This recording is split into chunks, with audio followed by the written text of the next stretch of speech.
Selamat pagi teman-teman sekalian. Nah, surat kopi Joko Pinurbo, surat kopi Joko Pinurbo. Nah, teman-teman sekalian, ini hari Minggu, ya, relax hari Minggu. Saya ditemani gerimis kecil yang masih tersisa sedikit pada pagi hari. Ya. Saya tadi milih di antara buku-buku untuk review hari ini. Akhirnya saya putuskan untuk sharing tentang puisi. Jadi puisi adalah salah satu hobi saya, walaupun tidak profesional. Ini surat kopi dari Joko Pinurbo ya. Nah, di dalam dunia perpuisian Indonesia ada dua Joko yang luar biasa. Satu adalah Sapardi Djoko Damono, yang kedua adalah Joko Pinurbo, atau dalam bahasanya dia disebut Jokpin, Joko Pinurbo ya. Nah, hari ini karena Minggu, hujan gerimis, saya ingin review buku kecil ini, surat kopi judulnya, Joko Pinurbo, surat kopi ya. Nah, ini buku kecil saya. Nah, kemarin di antara buku-buku puisi yang saya cari untuk hari Minggu ini, saya pilih buku ini. Saya mulai dengan sebuah puisi dulu ya, 14 Juni hari ini. Hari ini aku menulis lagi. Banyak sepi berwajah baru di sini. Banyak rindu belum kutanda tangani. Entah mengapa, puisi selalu grogi. Membaca aku di hadapan mimbar, mikrofon, lampu, dan kamu. Semoga rindu tak kunjung sembuh, supaya kata tetap berdenyut, malam tetap gelisah dan basah. Nama saya akan dihapus oleh sajak-sajak saya. Nah, Joko Pinurbo ini menurut saya cerdas, pemilihan katanya luar biasa, ya, dan kuat. Memang generasinya agak beda ya. Kalau Sapardi Djoko Damono jauh lebih tua, kalau Joko Pinurbo jauh lebih muda ya. Jadi mereka sering kumpul bareng. Anda boleh sekali-sekali mencari di dalam di dalam YouTube atau di dalam Google ya, Joko Pinurbo dan Sapardi Djoko Damono ya. Buku terkenalnya sebetulnya Joko Pinurbo ini adalah Baju Bulan ya. Kemarin saya cari nggak ketemu baju bulannya di mana. Ya yang ada saya share aja dulu. Ini yang kedua ya, yang kedua.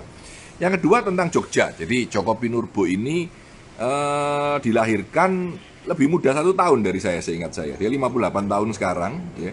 Dan puisi-puisi dari buku ini ditulis di Yogyakarta 2012 sampai 2013. 2012 sampai 2013 ya. Betul, beliau lahir tanggal 11 Mei 1962.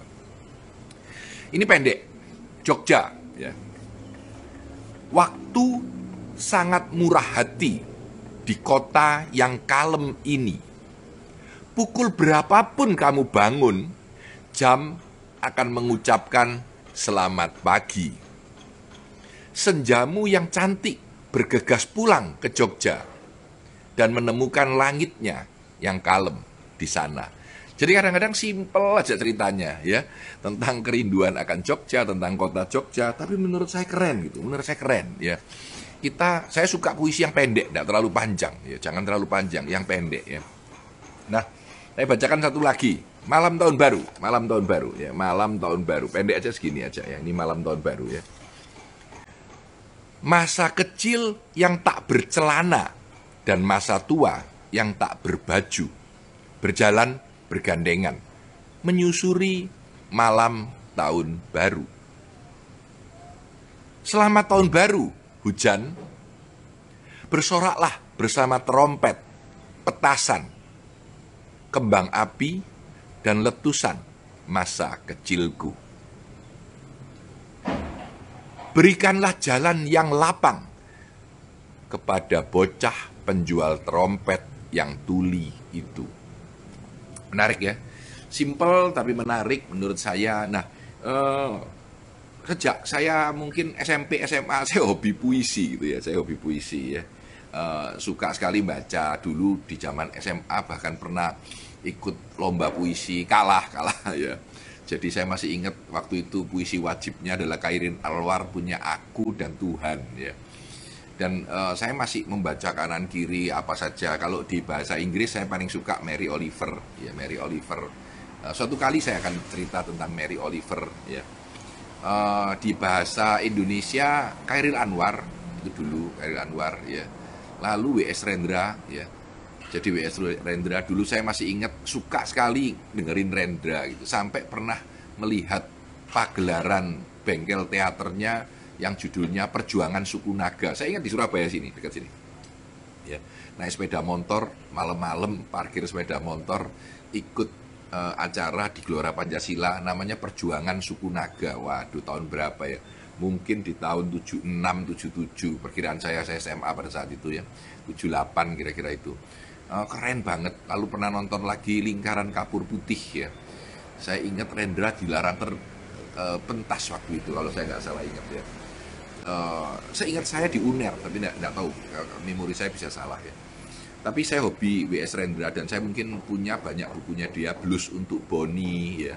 Lalu banyak sekali bukunya Rendra yang saya suka. Jadi WS Rendra WS Rendra ini akhirnya menghilangkan WS-nya. Willy Surendra Rendra. Jadi lalu di zaman baru ini saya baca Cokopi Nurbo ya. Bersama dengan Sapardi Djoko Damono dengan Hujan Bulan Juninya. Saya lagi cari tadi ya, nggak ketemu bukunya Hujan Bulan Juni ya. Puisinya keren-keren. Di dalam bahasa Inggris saya suka Mary Oliver, tadi saya udah cerita, sama beberapa penyair lain. Jadi ini hari Minggu ya. Katanya orang hari Minggu mencari ketenangan, dan salah satu, jadi saya kalau lagi di toko buku Kinokuniya di Singapura ya, itu kalau seminggu di Singapura mungkin saya bisa 5-6 kali ke sana. Kalau udah bosen lihat buku bisnis, minggir pindah ke toko buku puisi, lalu nyari buku puisi. Kadang-kadang kalau bosen di puisi, lihat psikologi, lihat kartu tarot ya. Jadi pindah-pindah gitu. Tapi memang masih 60-70% buku saya adalah buku bisnis non-fiction.